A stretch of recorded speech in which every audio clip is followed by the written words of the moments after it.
ಸಜ್ಜನ ಬಂಧುಗಳೇ, ನೊಂದ ಮನಸ್ಸಿಗೆ ಸಂಜೀವಿನಿಯಾಗಿರುವ ಈ ಧ್ವನಿಗೆ ನಿಮ್ಮದೊಂದು ಲೈಕ್ ಇರಲಿ. ಕೆಲವು ಸಂಬಂಧಗಳು ಚುಚ್ಚಿಕೊಂಡ ಮುಳ್ಳಿನಂತೆ, ತೆಗೆದ್ರೆ ಗಾಯ, ಬಿಟ್ಟರೆ ನೋವು. ಹಣೆ ಬರದಲ್ಲಿ ಇರುವುದು ಹುಡುಕಿಕೊಂಡು ಬರ್ತದೆ, ಇಲ್ಲದು ಕಣ್ಣೆದುರು ಇದ್ದರೂ ಸಿಗೋದಿಲ್ಲ. ಅತಿ ಸಲುಗೆ, ಅತಿ ಪ್ರೀತಿ, ಅತಿ ನಂಬಿಕೆ ಯಾರೊಂದಿಗೂ ಬೇಡ. ಅತಿ ಆದ್ರೆ ಅಮೃತವು ವಿಷವಾಗ್ತದೆ. ಒಮ್ಮೆ ನಂಬಿಕೆಗೆ ಪೆಟ್ಟು ಬಿದ್ದರೆ ಮನಸ್ಸು ಮೊದಲಿನಂತೆ ಯಾರನ್ನು ಪ್ರೀತಿಸೋದಿಲ್ಲ. ದಾರಿ ತಪ್ಪಿದ್ರೆ ಹಿಂತಿರುಗಬಹುದು, ಆದ್ರೆ ಬಾಯಿ ತಪ್ಪಿ ಆಡಿದ ಮಾತುಗಳು ಹಿಂತಿರುಗೋದಿಲ್ಲ.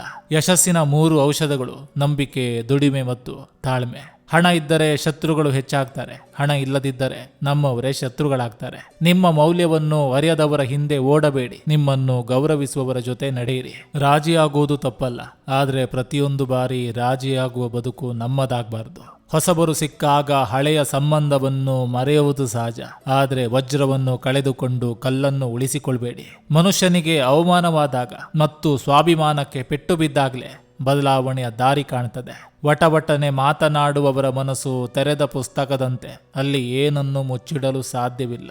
ಮುಖದ ಕಪ್ಪು ಕಲೆಗಳನ್ನು ಹೋಗಲಾಡಿಸಲು ಔಷಧ ಬಳಸುವ ನಾವು ಮನಸ್ಸಿನ ತಪ್ಪು ಕಲ್ಪನೆಗಳನ್ನು ದೂರ ಮಾಡಲು ಯೋಚಿಸಬೇಕಲ್ವೇ? ಸಂಪಾದನೆಗೆ ಬೆಲೆ ಕೊಡುವವರು ಎಲ್ಲರೂ ನಿನ್ನವರಲ್ಲ, ಕಷ್ಟ ಸುಖಕ್ಕೆ ಹೆಗಲು ಕೊಡುವವರೇ ನಿನ್ನವರು. ಮಾತಾಡಿದಂತೆ ಬದುಕಲು ಆಗೋದಿಲ್ಲ, ಆದರೆ ಯಾರಿಗೂ ತೊಂದರೆ ಆಗದಂತೆ ಬದುಕಬೇಕು. ಮೌನವು ಒಂದು ಸುಂದರವಾದ ಭಾಷೆ. ಕೆಲವು ಸಮಸ್ಯೆಗಳಿಗೆ ಮೌನವೇ ಪರಿಹಾರ. ವಯಸ್ಸು ತೀರಿದ ಪ್ರೀತಿ ಭಗ್ನವಾಗಬಹುದು, ಆದರೆ ಅದರ ನೋವು ಎಂದಿಗೂ ಮರೆಯೋದಿಲ್ಲ.